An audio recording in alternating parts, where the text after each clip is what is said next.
السلام علیکم دوستو، میں امید کرتا ہوں کہ آپ سب دوست خیریت سے ہوں گے، اور میں تمام دوستوں کے لیے دعا کرتا ہوں کہ اللہ تعالیٰ تمام دوستوں کا اپنے حفظ و امان میں رکھے۔ آپ دیکھ رہے ہیں YouTube channel medicine info.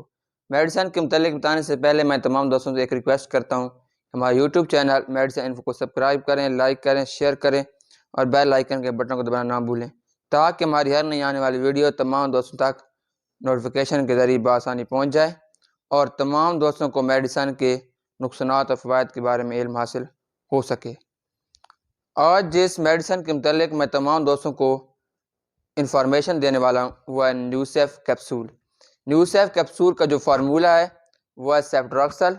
نیوسیف capsule ہمارے پاس 500 mg اور 250 mg میں موجود ہوتا ہے۔ نیوسیف کیپسول جس کمپنی میں تیار کی جاتا ہے اس کمپنی کا نام ہے سامی فارما۔ نیوسیف کیپسول کی ایک باکس یعنی کہ ایک ڈبی میں 12 کیپسول ہوتے ہیں۔ نیوسیف کیپسول کی جو پرائس ہے ہمارے پاس وہ ہے 310 روپے۔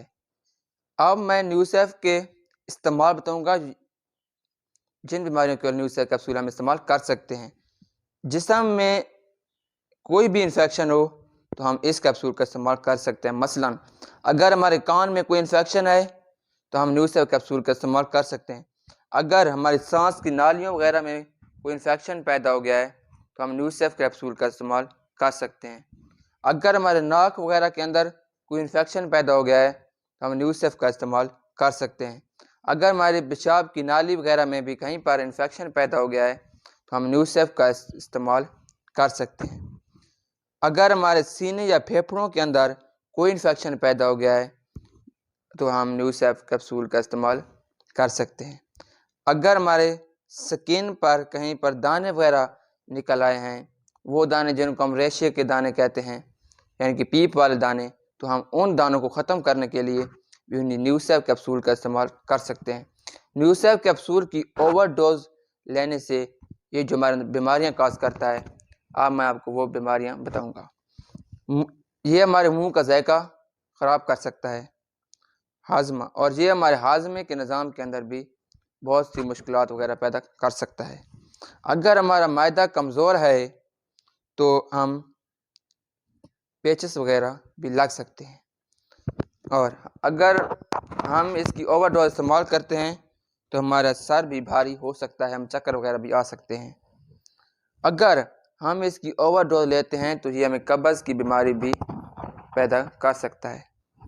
اور اب میں اس کو استعمال کرنے کا طریقہ بتاؤں گا۔ جو 20 سال سے زیادہ عمر کے لوگ ہوتے ہیں وہ اس کو صبح ناشتے کے آدھے گھنٹے بعد اور شام کو کھانے کے بعد 1 گھنٹے بعد استعمال کر سکتے ہیں۔